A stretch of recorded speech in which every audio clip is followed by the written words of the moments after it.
74, way back. And here's what the fellow said. Well, he said, if some glass is good, let's put more in. And here he's got, instead of 6 or 8%, he's got 30% roughly ratio of south glass to floor area. And what happens is Santa Fe has got, you know, the temperatures of like Vancouver, but it's got, you know, like Phoenix or Tucson, the solar radiation. And what happens is, even in the wintertime, the house will swing like a greenhouse. It'll swing 20 degrees Fahrenheit or 11 degrees Celsius on a sunny day. And that's sort of outside the comfort zone for most people. They did do something here like putting shutters, insulating shutters on the inside. But the problem with them, if the shutters work too well, you can bust glass.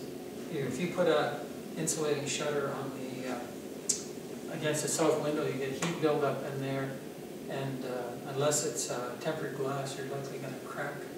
And we had some homes in Saskatoon. That's an issue that's on the outside of the shutter. That's right. Yeah, if the shutter were to be on the outside, no problem. No.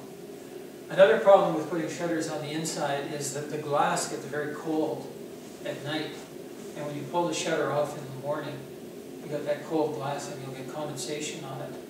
And it'll drip down onto the windowsill and you get mold. It's really... What they did do in this house was they added a lot of thermal mass. They actually have adobe masonry. That's I believe that's a soil cement brick material that was used as the structural thing. And that goes way back to the First Nations down there that built their homes out of adobe. And then they insulated on the outside of that. And they also used some water barrels here, just a little more extra storage. But there's just so much glazing here. It's like a greenhouse. It just there's not enough control of the sunlight. So, and again here they do have some shading on there. The further south you go, the greater the effect of shading, because the sun is higher in the sky as you go here. And I don't know if any of you have ever visited Santa Fe, New Mexico.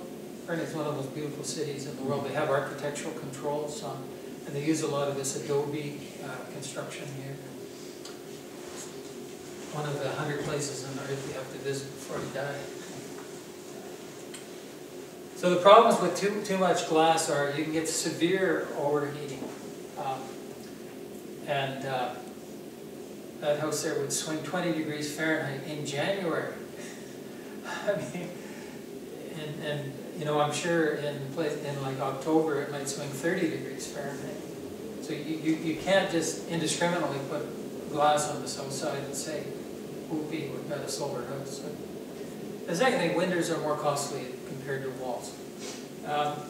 Even these heavily insulated walls here, they cost roughly, on this house I would estimate, something in the range of about $10 per square foot. But good windows here are going to cost you $30, $40, $50 a square foot. And in fact, if you buy windows from Europe, as some of the passive house people, they're $100 per square foot. So, you know, the windows come with a cost, and that's another reason to go here. But don't scrimp on windows. And again, how much thermal mass should be used in the home? And again, these are not precise guidelines. If you go to 6.1%, is it going to be oppressively hot in your house? No, it's not. But if you are going to large window areas, you have to add additional thermal mass. Or, as you mentioned here, you can put external shading on the outside of the house to buffer those solar beams. And it's always best to put the shading on the outside of the building, because if you, for example, put a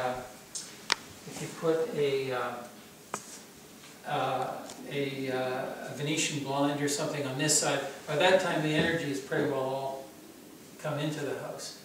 and it'll just run around the outside of the thing. Put the Venetian blind on the inside. There aren't very many Venetian blinds on the outside of houses, but if you go on Albert Avenue, between about 12th and 10th, there's a very modern looking house there, and he's got exterior Venetian blinds on it. And they can be operated from inside the house. And in a way, that's the perfect solution, provided you're able to manipulate them properly. I still like the old,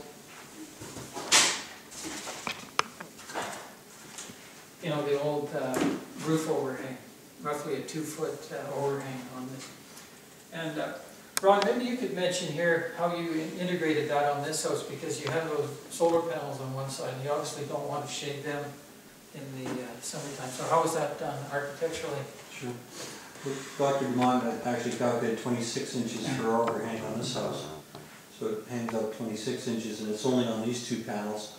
And then of course, if you notice on the way in, we've got the solar thermal panels on that side, which we didn't want shaded. So we had to move the roof back. So we may have a problem with some overheating on these windows, which we're still trying to figure out how to, if they're looking for Venetians or something. So.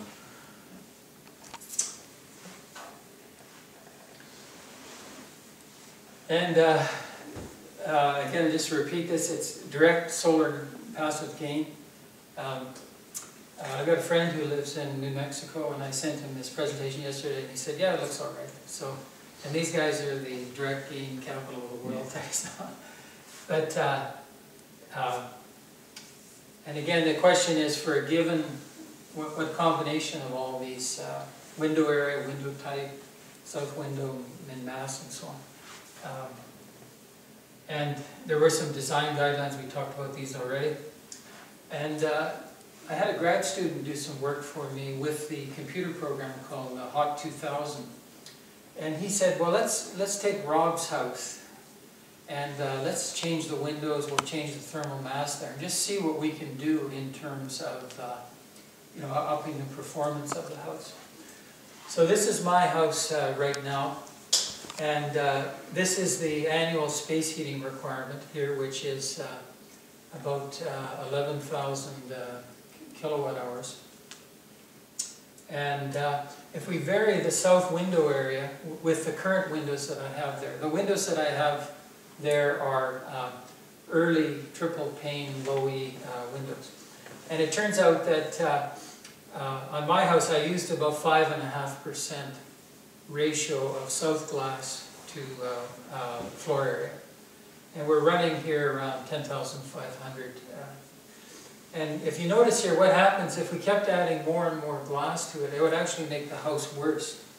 And the reason is that it would tend to overheat the house in the spring and fall, and yet because the windows are not very good ones, we're not getting any gain from that.